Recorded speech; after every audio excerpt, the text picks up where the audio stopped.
Hey, my reactor, so I'm back with Bernice, Orphan, Chapter 15. Climbing the porch steps of the two-story house in the upper-class neighborhood of North Philadelphia, her third house of the morning.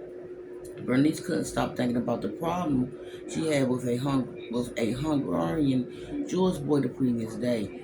Thanks to her uniform, sending immigrant children away by train had turned out to be easier than she thought. The conductors never questioned her story about the children being sent out for adoption, and for the most part, the children seemed excited about the adventure. If they were homeless, she told them they were being adopted and someone would be waiting for them. On the other hand, if they thought they were picking up food for their families and returning home, she told them their parents would be at the station when they got there.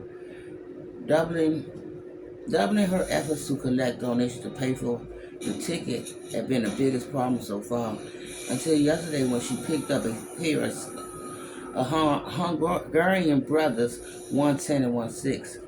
After a long walk through a cold driving rain, she led the boys into the train station, looking forward to going home afterwards to dry clothes, the twins, and a hot cup of tea.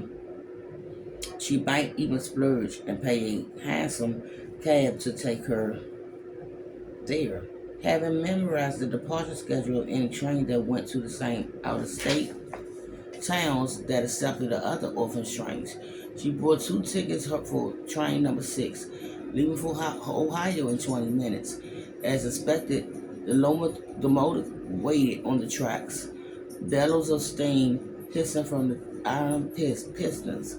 A wave of lead and smoke churned from the stack and collided with the low sky, clogging the crowded platform in a sooty damp haze.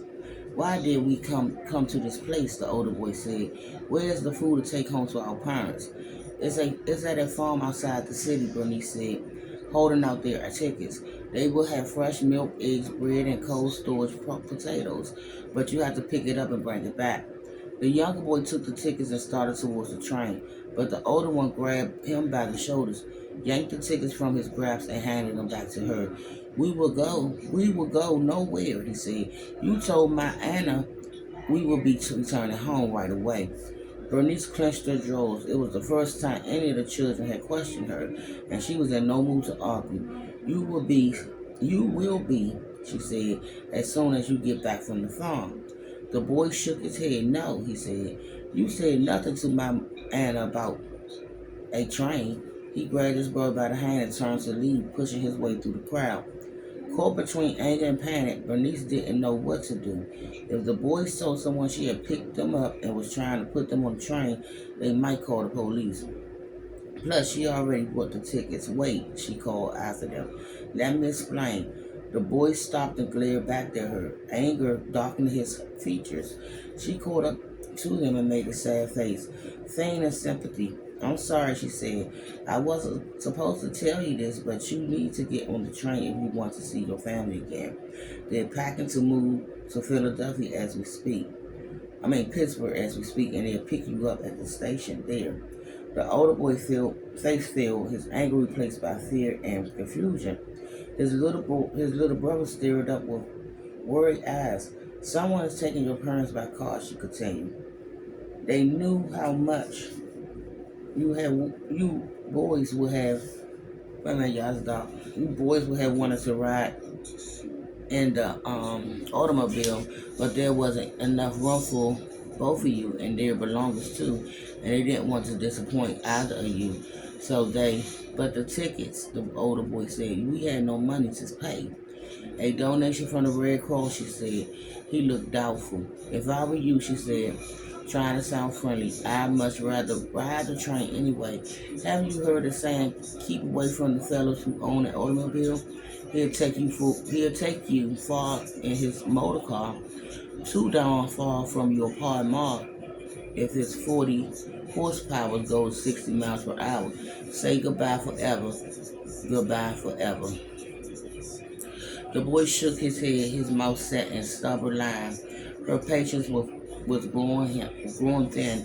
If you don't get on this train, she said, I had no other choice but to take you to an orphanage until your parents can come and get you. Do you think they'll have enough money to travel back here anytime soon? The boy's eyes grew glassy and he shook his head again. Then you better get on the train. You don't want to take the chance that you'll never see your mother or father again, do you? He gazed down at his little brother with concern, thinking and uncertain, then reluctantly took the tickets. Misery clouded his face. He glanced at Bernice one more time, then without another word, led his brother over to the passenger car and climbed on. Thinking about it now, Bernice wondered what the boy thought when the train kept going past the Pittsburgh station, out of the state of Pennsylvania and beyond. She pictured him watching out the window, his chest filled with panic, at the same time trying to act like nothing was wrong to protect his younger brother. It made her think about Daniel putting her in the box, how frightened she was about being sent away, how devastated she think her parents wanted to get rid of her. A twinge of guilt tightened in her chest when she thought about causing the same kind of pain.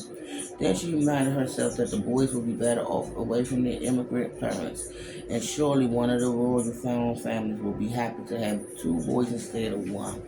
And I'll be back with chapter 15, continuation.